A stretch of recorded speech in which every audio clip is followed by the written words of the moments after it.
Sehat, Ted. Alhamdulillah. Kita di suasananya Usmani ya. Iya, Ted. Ini di Ottoman Life Hotels di Istanbul.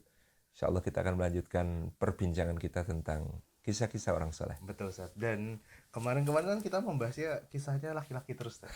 Nah, Oke, kayaknya perlu yang dari wanita ini, Ted. boleh, Nah, boleh. boleh mungkin diceritakan tokoh wanita yang sangat inspiratif buat kita, menjadi teladan buat para wanita solehah di luar sana, Ted. Ya, tentu hari ini kita mengangkat salah satu kisah tentang Bunda Aisyah. Masya Bunda Allah. Aisyah punya kisah yang banyak ya dalam Betul. kehidupannya. Maka kita hanya mengambil satu episode penting di dalam kehidupan beliau. Salah satu ujian paling berat yang beliau hadapi di dalam mendampingi Rasulullah Sallallahu Alaihi Wasallam. Yaitu, Ujian itu disebut sebagai fitnah hadithul ifki. Fitnah berita bohong yang menimpa beliau, yang pada saat itu sampai orang-orang munafik menyebarkan isu, menyebarkan fitnah bahwa beliau berselingkuh, bahwa astagfirullah. beliau mengkhianati Rasulullah Sallallahu Alaihi Wasallam. Kejadiannya pada saat apa itu, Ted?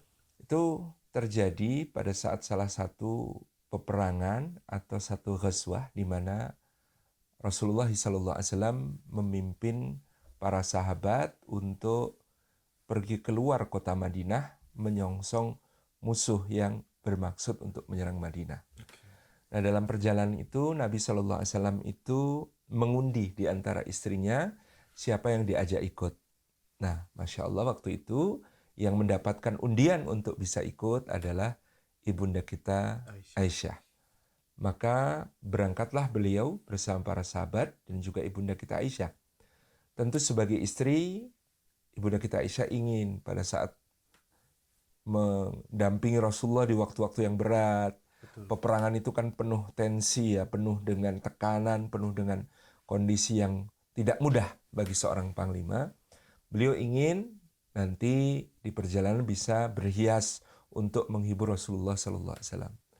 Maka ibunda kita Aisyah ketika itu meminjam kalung Hmm. sebagai perhiasan. Kalung ini milik kakaknya, ibunda kita Asma Asma. binti Abi Bakar, istri Zubair bin Awam. Jadi pinjam kalungnya Asma untuk dipakai di dalam perjalanan ini. Nah, kejadiannya adalah ketika Nabi Shallallahu Alaihi Wasallam dan para sahabat menjelang pulang, menjelang perjalanan pulang. Pada waktu itu mereka berkemah di satu tempat ya di tengah-tengah gurun pasir. Tentu saja ketika mereka berkemah itu kemudian pada satu ketika ibunda kita Aisyah merasa harus pergi ke toilet. Hmm. Zaman itu kan tentu belum ada toilet definitif seperti Betul, sekarang di betul. tempat-tempat yang terbuka seperti itu. Bilik-bilik ya, Maka Ted, yang ya? disebut sebagai toilet, yang disebut sebagai al-khala. Al-khala makna aslinya tempat yang kosong atau tempat yang sepi. Itu yang terpenting membawa air, mungkin bawa persediaan air untuk istinja, kemudian pergi ke tempat yang jauh supaya tidak ada Oh, yang melihat, supaya tidak ada yang menyadari. Di tempat yang jauh itu kemudian dia mungkin buang air kecil atau buang air besar, kemudian membersihkan diri dengan air yang dibawa. Nah, waktu itu Bunda kita Aisyah juga begitu, pergi menghindarkan diri ke tempat yang agak jauh, ke tempat yang jauh dari pandangan manusia, meskipun itu malam hari. Kemudian beliau ya melaksanakan apa yang diperlukan. Nah, qadarullah pada saat itu ternyata kalungnya itu diletakkan. Beliau oke. lupa mengambilnya kembali sehingga kalung itu tertinggal. Oh, alah ya Nah, Allah. maka beliau kemudian kembali ke tempat perkemahan. Setelah kembali ke tempat perkemahan baru beliau menyadari, waduh, kalungnya tadi Oh, mana? baru ingat tuh, Kok Ted, ya? hilang? Aduh, berarti ketinggalan di tempat tadi buang air. Maka beliau pun kembali menuju ke tempat tadi buang air. Tapi kan malam hari, tengah padang pasir, nyari tempat Hmm. yang tadi itu tidak mudah. Betul, betul. Iya, tadi Dan di nggak mana? ada penandanya, Ted, ya? Rutenya di Iya, mana? Nggak iya, ada iya. penandanya. Kalau hutan mungkin masih ada penanda. Oh, pohon yang ini, Iya, pohon yang betul. ini, tadi lewat sini, tadi lewat sini. Atau kalau itu di pemukiman kan lebih gampang Iya, mencari. iya. Tapi di tengah padang pasir kan arahnya saja bisa bingung. Tadi sebelah mana? Betul, betul. Gitu ya. Akhirnya kemudian beliau berputar-putar mencari-cari supaya kalung itu ketemu. Kan ini tanggung jawab beliau ya, Betul. pinjem sama kakak. Kalau sampai hilang kan nggak enak gitu ya, Betul, gimana betul. gantinya dan lain sebagainya. Dicari terus, dicari tanpa beliau sadari sampai kemudian lewat dari tengah malam. Hmm. Jadi sangat lama nyarinya itu. Ya. Qadarullah karena pertimbangan militer mungkin atau pertimbangan satu hal tertentu, pada saat itu Rasulullah SAW tiba-tiba memerintahkan bongkar kemah untuk bergerak lagi. Mungkin dikhawatirkan tempat itu akan diserang, Betul. atau tempat itu mudah diketahui oleh musuh dan lain sebagainya, sehingga Rasulullah memerintahkan agar bongkar perkemahan, kemudian mereka bergerak berpindah ke arah yang lain, ke tempat yang lain. Maka ketika Bunda Aisyah kembali ke perkemahan sesudah berhasil menemukan kalungnya, setelah sekian lama nyari, itu tiba di perkemahan sudah nggak ada orang. Udah kosong itu. Udah kosong, udah nggak ada apa-apa. Semua tenda sudah dibongkar. Dan pada waktu itu, Ibunda kita Aisyah itu kan biasanya berada di dalam tandu sekedup yang kemudian itu bisa otomatis dipasang di atas unta. Jadi modelnya kayak tandu, ada selongsong talinya, begitu diangkat, naikkan ke atas punggung unta, bisa langsung diikat untuk kemudian bisa langsung berperjalanan.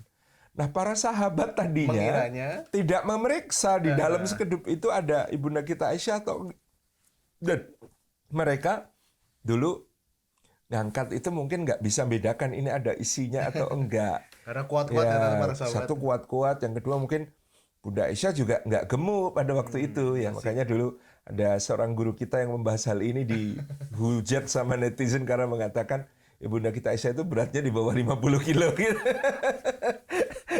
Itu sehingga orang-orang nggak nyadari ini ada orangnya apa enggak, langsung dinaikkan, langsung berangkat. Dan tanpa dicek Orangnya atau enggak ya. Taunya sudah ikut semuanya, udah bersih, clear, tidak ada orang yang tertinggal. Nah, kemudian Ibunda kita Aisyah bingung apa yang harus kulakukan. Nggak mungkin lari nyusul, nggak akan terkejar gitu. Dan mungkin juga nggak tahu arahnya kemana. Dan nggak tahu arahnya kemana. Maka kemudian beliau memutuskan, semoga nanti ada yang sadar bahwa aku belum terbawa. Lebih baik aku tunggu di sini. Mudah-mudahan ada yang diperintahkan untuk menyusul atau berpatroli atau mengecek gitu ya. Sweeper itu. Ada ya penyapu terakhir gitu ya yang kemudian ngecek-ngecek. Ternyata memang kebiasaan pasukan di masa itu seperti itu, tetap ada recheck ya bahwa nanti akan ada yang tertinggal atau tidak. Nah, Bunda kita Aisyah di situ duduk meringkuk ya, nunggu gitu ya. Kasihan sekali. Maka ternyata memang ada satu sahabat yang diperintahkan untuk menjadi final sweeper gitu ya, untuk ngecek terakhir semuanya. Nama beliau adalah Sofwan bin Al-Mu'attal. Qadarullah, Ibunda kita Aisyah dan Sofwan ini dahulu teman di masa kecil. Sebaya ya? Memang usianya nggak terpaut jauh, dan dikatakan oleh Ibunda kita Aisyah, dia pernah melihat saya sebelum perintah hijab diturunkan. Jadi waktu dulu sebelum ada perintah untuk berhijab menutup wajah bagi istri-istri Nabi, yang namanya Sofwan itu sudah tahu dan kenal. Jadi sekali lihat pasti langsung tahu itu Aisyah. Maka pada saat itulah Sofwan berseru kaget, "Inna lillahi wa inna ilaihi raji'un." Istri Nabi SAW tertinggal. Nah, kemudian Sofwan itu diceritakan dengan sangat santun, dengan sangat sopan. Dia kemudian menderumkan untanya. Untanya disuruh menderum, turun. Kemudian dia pegang tali kekangnya, tapi dia menghindar ke agak jauh. Kemudian menghadap ke arah lain dan kemudian mengatakan, "Wahai Ummul Mukminin, silahkan naik." Nah, ini bagian dari adabnya laki-laki pada zaman itu. Karena apa? Orang pakai gaun naik ke unta itu ada kerawanan tersingkap. Betul. Mungkin tersingkap mata kaki atau betis gitu ya. Sehingga sangat menjaga diri dengan menghadap ke arah lain. Kalau sekarang ya, kalau ada akhwat naik sepeda motor itu kan pas ketika naik bisa juga tersingkap bagian kaki. Nah, itu harus hati-hati. Maka kalau laki-laki yang soleh itu dia menghindarkan pandangannya. Ini yang dilakukan Sofwan. Ketika kemudian Ibunda kita Aisyah sudah naik, kemudian Sofwan bertanya, "Sudah?" "Sudah." Kemudian Sofwan ini mundur mendekat ke arah untanya, kemudian untanya kan diginikan sehingga untanya berdiri. Nah, kemudian dengan mengikuti rute yang tadi ditempuh oleh Nabi SAW, Sofwan bin Al-Mu'attal ini menyusulkan Aisyah. Qadarullah, ya, pasukan itu kemudian berkemah lagi di tempat yang lain. Mereka sudah menata kemahnya, dan Sofwan dan Aisyah tiba di tempat itu sesudah matahari tinggi, sudah siang. Sehingga semua orang bisa lihat. Tentu waktu itu orang-orang munafikin langsung cie gitu ya. Semalaman kemana aja nih. Kok sekarang baru datang berduaan lagi. Ngapain ya semalam ya, dan lain sebagainya. Sehingga itu kalimat-kalimat itu yang dilontarkan oleh orang munafik yang semula bisik-bisik kasak-kusuk kemudian menyebar kepada seluruh yang ada di perkemahan. Qadarullah wa masya'a fa'al pada saat itu. Sampai kemudian Aisyah tidak tahu. Jadi adanya isu-isu itu, adanya fitnah-fitnah itu, adanya ucapan-ucapan yang menyebar itu, beliau tidak tahu sama sekali. Sampai ketika mereka kembali ke Madinah, pada saat itu Aisyah sakit. Ketika pulang ke Madinah mungkin kelelahan karena perjalanan, kemudian dia sakit di rumah, demam di rumah tanpa tahu apa-apa. Apa yang terjadi? Fitnah itu kemudian menyebar luas di kota Madinah, dan ada beberapa orang yang dipuji oleh Allah di dalam Al-Qur'anul Karim. Kenapa mereka dipuji oleh Allah? Karena mereka langsung menolak kalimat berita itu. Salah satu yang paling dipuji Allah dalam Quran adalah orang yang mengatakan subhanallahi hadza buhtanun azim. Maha suci Allah, ini kedustaan yang sangat besar. Yang pertama ngomong begitu adalah Sayyidina Umar bin Khattab. Jadi terjaganya Sayyidina Umar ya dalam keimanan kepada Allah yang luar biasa. Begitu dengar ada orang mengatakan begitu, beliau mengatakan diam atau kupotong lidahmu. Subhanallah hadza buhtanun azim. Maha suci Allah, ini adalah kedustaan yang sangat besar. Itu yang dikatakan oleh Sayyidina Umar. Orang lain yang dipuji Allah dalam Al-Quranul Karim di surah An-Nur adalah dua orang Ansar, yaitu Abu Ayyub Al-Ansari dan istrinya Ummu Ayyub Al-Ansariyah. Keduanya ini dipuji Allah karena mereka disebut Allah dalam surah An-Nur itu berprasangka baik kepada diri mereka sendiri. Sangat berkhusnudzon ya. Prasangka baiknya itu pertama-tama kepada dirinya sendiri. Betul. Caranya berpikir gimana? Ketika itu Abu Ayyub tanya sama Ummu Ayyub, wahai Ummu Ayyub, kalau kamu adalah Aisyah, kira-kira yang dituduhkan itu kejadian apa enggak? Ya, pertanyaannya begitu. Iya. Maka Ummu Ayyub berkata begini, subhanallah wahai suamiku, sejelek-jeleknya aku, seburuk-buruknya aku, yang namanya perbuatan keji seperti itu, tidak pernah terbayangkan bagiku. Itu sesuatu yang sangat hina. Na'udzubillahi min dzalik. Maka suaminya langsung mengatakan, kalau kamu saja tidak mungkin, Aisyah lebih nggak mungkin, karena Aisyah itu lebih baik daripada kamu. Masya Allah. Itu tuh yang dikatakan. Jadi kalau kita aja nggak mungkin, apalagi Aisyah gitu ya. Istri Nabi kok mana mungkin gitu. Itu yang dikatakan oleh Abu Ayyub. Itu yang dikatakan oleh Abu Ayyub. Kemudian Ummu Ayyub juga tanya begini, hai Abu Ayyub, kalau kamu adalah Safwan bin Al-Mu'attal yang dituduh itu, kira-kira kejadian nggak? Kata Abu Ayyub, subhanallah, seburuk-buruknya aku tidak akan pernah terfikirkan di dalam benakku mengkhianati, menyakiti Rasulullah SAW dan keluarganya. Dibalik lagi, Iya. Tapi perhatikan kalimatnya. Kalau perempuan itu fokus pada perbuatannya. Kata Ummu Ayyub, kan aku nggak mungkin, na'udzubillah, perbuatan jelek seperti itu kulakukan, itu nggak mungkin. Tapi kalau laki-laki itu fokusnya pada sosoknya. Siapa? Yeah. Dengan siapa? Itu ya. Ini kalimat ini menarik ini. Karena Abu Ayyub kemudian mengatakan, gak mungkin aku kepikiran untuk menyakiti, menodai, dan mengkhianati Rasulullah SAW. Gitu. Nah, maka kemudian Ummu Ayyub mengatakan begini, kalau kamu saja tidak mungkin, apalagi Safwan. Safwan itu lebih baik daripada kamu. Dia seorang muhajirin, seorang yang hijrah meninggalkan segala miliknya. Kita ini sebagai Ansor cuma membagi 2 milik kita untuk para muhajirin. Muhajirin itu mereka semuanya hartanya diberikan fisabilillah. Masya Allah. Tuh, itu katakan Abu Ayyub gitu. Kata Abu Ayyub, engkau benar, sadaqti. Jadi tuduhan ini subhanallah dusta besar. Hadisul ifk, sebuah kata-kata yang tidak ada maknanya. Itu yang dikatakan oleh mereka. Jadi ini orang-orang yang dipuji oleh Allah. Jadi ada yang model kayak Umar langsung subhanallah hadza buhtanun azim. Kamu macam-macam potong lidahmu itu. Itu Umar. Ada yang model dipikir dulu. Dipikir dengan seksama, ya, tidak mudah termakan omongan orang. Maka seperti Abu Ayyub dan Ummu Ayyub ini yang terjadi pada mereka. Nah, pada saat itu qadarullah wa masya'a fa'al, ada 3 sahabat yang mereka ini orang mulia. Qadarullah, mereka terlibat dalam penyebaran berita dusta itu. Padahal mereka adalah orang-orang mulia. Terprovokasi ya, ya? Ikut terprovokasi. Yang pertama adalah Mistah bin Utsasah. Mistah bin Utsasah ini menarik kasusnya. Karena Mistah dan Ummu Mistah itu seluruh hidupnya sejak masuk Islam di Mekah sampai di Madinah itu kehidupannya dalam tanggungan nafkah Abu Bakar, dikasih terus tiap bulan. Mistah bin Utsatha. Yang kedua yang terlibat adalah Sayyidah Hamnah binti Jahsh. Waduh. Jandanya Sayyidina Mus'ab bin Umair. Kenapa Hamnah terlibat dalam peristiwa ini? Para ahli tarikh menyimpulkan Hamnah berada dalam posisi termotivasi untuk menjadikan Sayyidah Zainab, adiknya, Zainab binti Jahsh, menjadi istri yang paling disayang Rasulullah. Wow.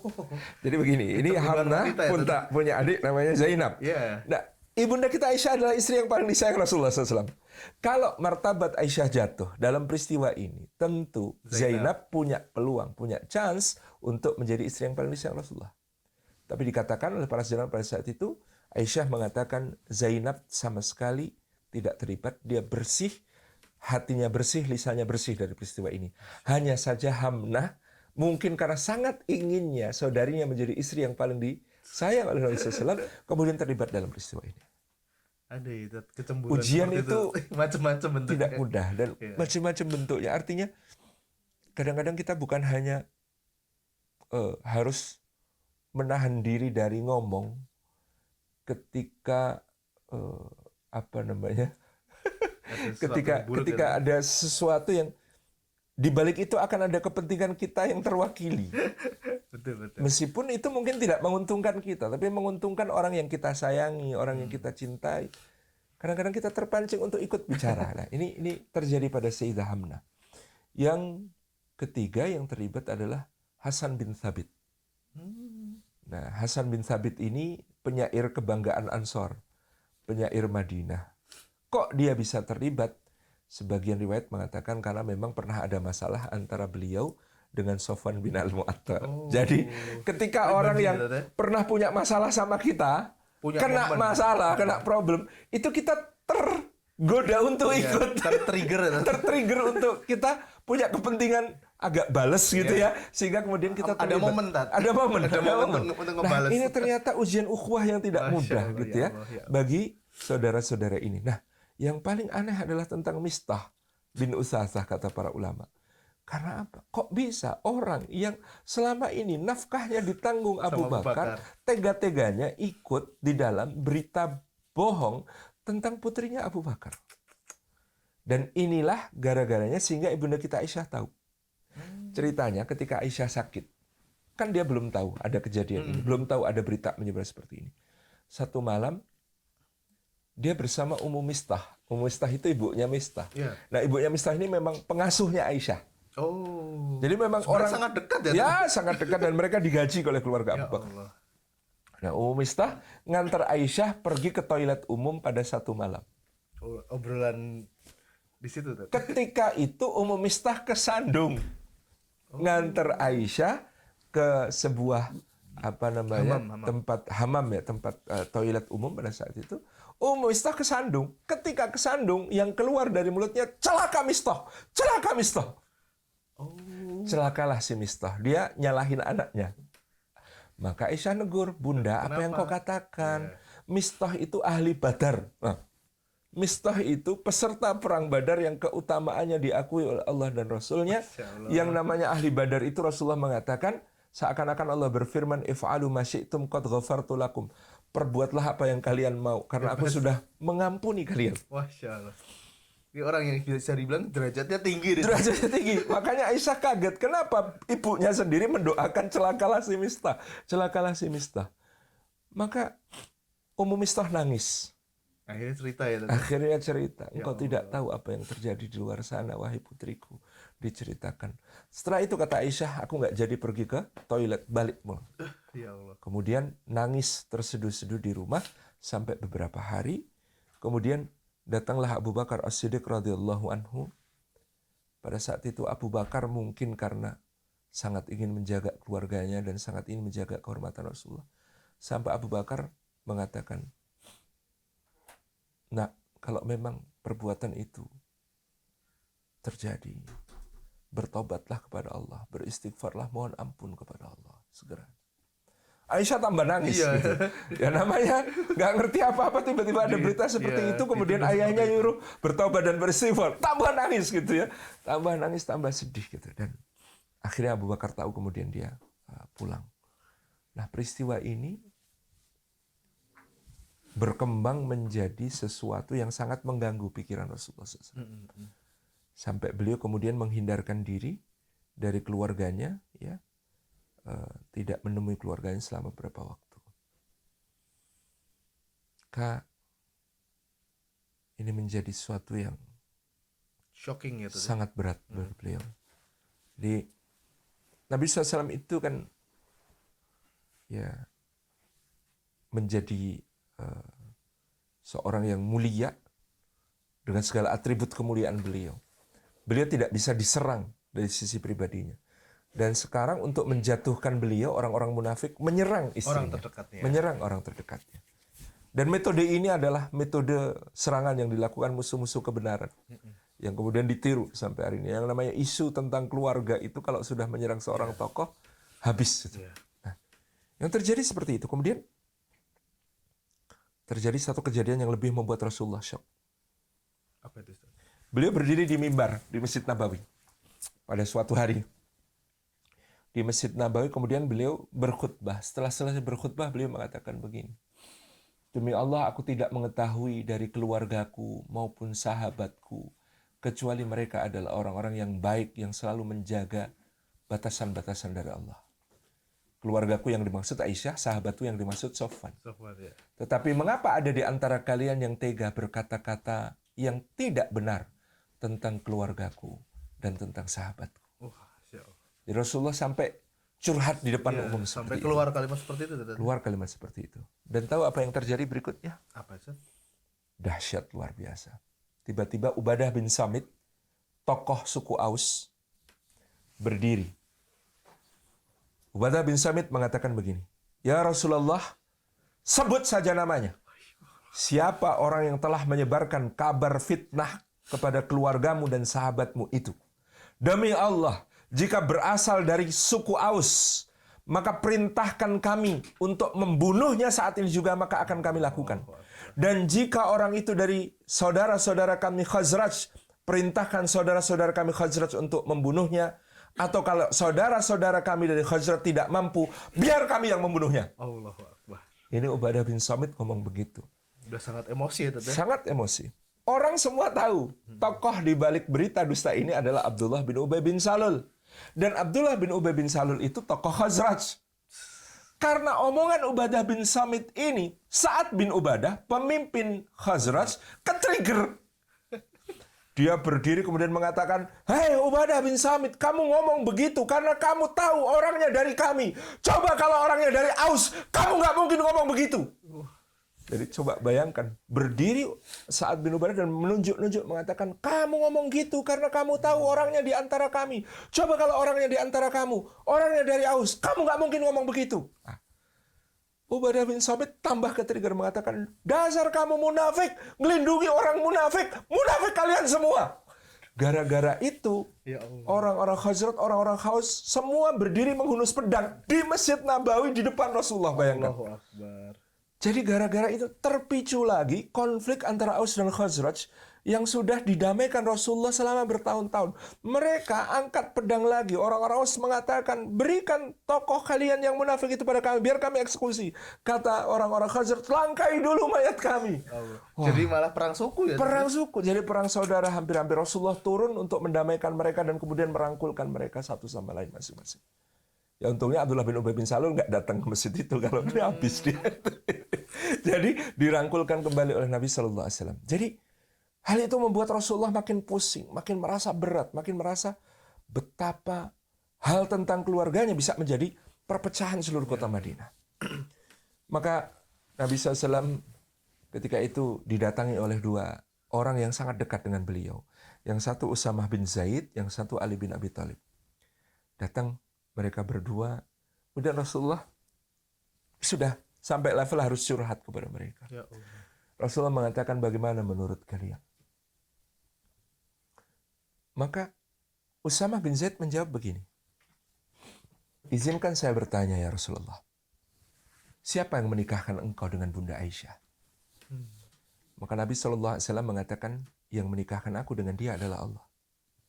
Kata Usama bin Zaid, subhanallah, demi Allah, tidak mungkin Allah menipumu. Kalau Allah menjadikan dia sebagai istrimu, maka dia adalah perempuan yang suci, dia istrimu dunia sampai ke surga. Masya Allah. Itu kata-kata Usama bin Zaid. Tapi wajah Rasulullah nggak berubah. Itu yang dilihat Sayyidina Ali. Nah ini orang punya kecerdikan data. Usama sudah ngomong begitu, kok Rasulullah mukanya tetap lempeng, nggak berubah. Beliau membutuhkan satu hal yang menghibur hati beliau. Maka ketika kemudian Rasulullah mengatakan, menurutmu hai Ali bagaimana? Kata Ali, ini kalimatnya Ali. Ya Rasulullah, di dunia ini perempuan itu ada banyak sekali. Maka janganlah ini menjadi beban bagimu. Nikahi yang ingin kau nikahi, ceraikan yang ingin kau ceraikan. Just take it easy. Sesuai karakter Ali banget. Karakter Ali itu easy going. Maksud Ali adalah, ini kalau berlarut-larut, bikin Rasulullah cuma mikirin ini terus gitu ya. Kasihan umat. Betul. Jadi latar belakangnya kenapa Ali ngomong begitu, itu kasihan umat kalau sampai kayak begini. Gitu. Nah, untuk memperkuat Ali, ayo kita tanya ya Rasulullah kepada pelayannya Aisyah. Apa yang dia temui tentang Aisyah? Apa yang diketahui tentang Aisyah? Panggil oleh Ali pelayannya. Ayo kamu ngaku. Aisyah itu gimana? Pelayannya mengatakan, aku. Ngaku? Atau kamu tak bunuh loh? Sama Ali diancam begitu. Kemudian pada saat itu pelayan itu mengatakan, demi Allah, aku tidak mengetahui apapun tentangnya kecuali yang baik. Kecuali satu. Dia itu kadang teledor. Pernah aku suruh dia jagain adonan. Adonan roti itu kan dibiarkan supaya mengembang ya. Disuruh jagain adonan. Lupa. Ternyata dia tertidur sampai adonan itu dimakan kambing. Maka dengan keterangan itu, satu sifat yang kemudian disampaikan oleh Ali. Mungkin dia baik, tapi dia ceroboh. Dan semua yang terjadi ini akibat kecerobohan dia. Yaitu tadi. Ketinggalan kalung dan lain sebagainya.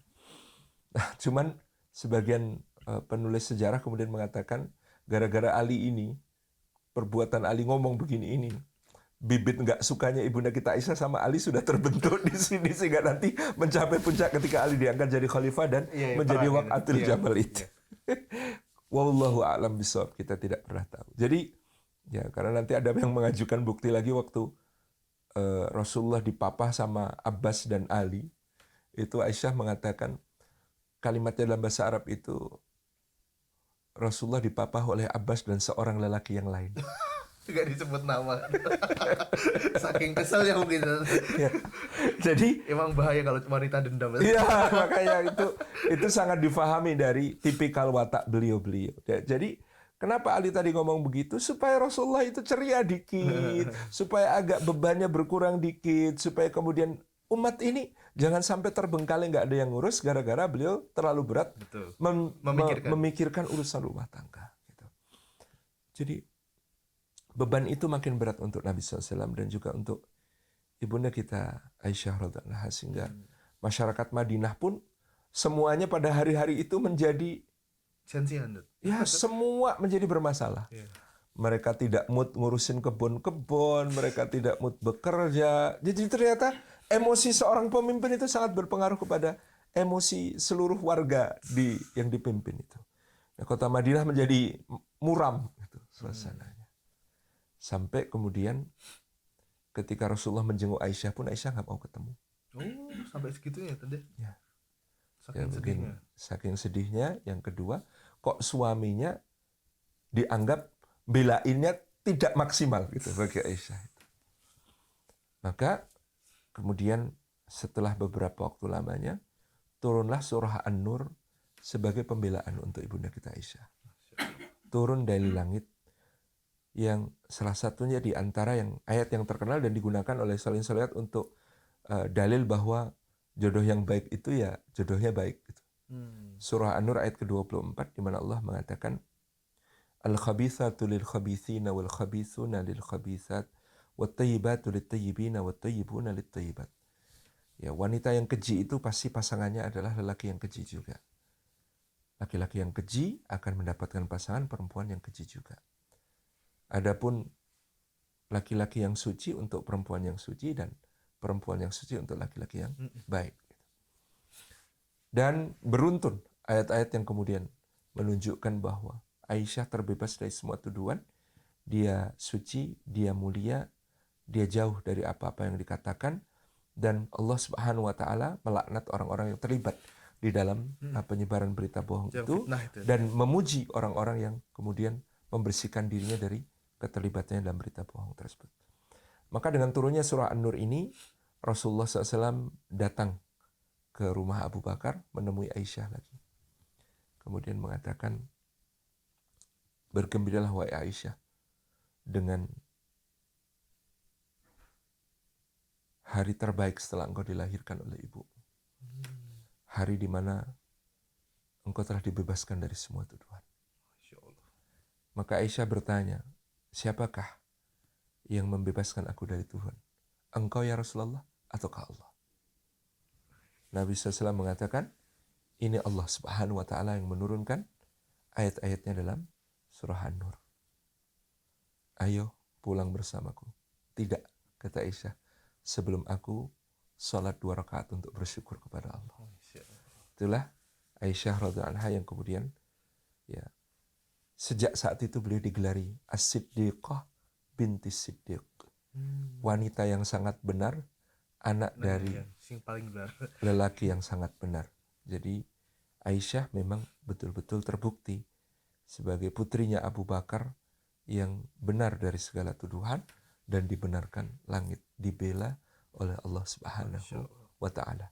Ini karomah beliau, ya, di dalam kesolihahannya, kewaliannya, kekasih Allah Subhanahu wa Ta'ala. Itu cerita tentang pembelaan langit kepada ibunda kita Aisyah. Satu potongan kisah yang ternyata dalam banget Ya, sampai membuat Madinah gempar, Madinah suram. Karena ya kemudian sampai mengaruhi Rasulullah sampai sebegitunya. Dan hari ini kita juga belajar bahwa yang namanya kejujuran itu mahal sekali tadi mahal harganya. sekali, betul. Ya Allah. Dan tadi kita belajar jangan sampai karena kepentingan mempengaruhi opini yang keluar dari lisan kita. Yang ternyata ada orang-orang solihah, kekasih-kekasih Allah pun pernah jatuh ke dalam ujian seperti itu. Betul. Ya. Dan nasib 3 orang tadi itu gimana, Ustaz? Diampuni oleh Allah ketika mereka bertobat. Ya. Baik, Masya Allah, sahabat semuanya, kita cukupkan dulu, Ustaz, Ya. untuk pembahasan hari ini. Semoga kita bisa lanjut untuk pembahasan di kisah-kisah orang soleh berikutnya. Assalamualaikum warahmatullahi wabarakatuh.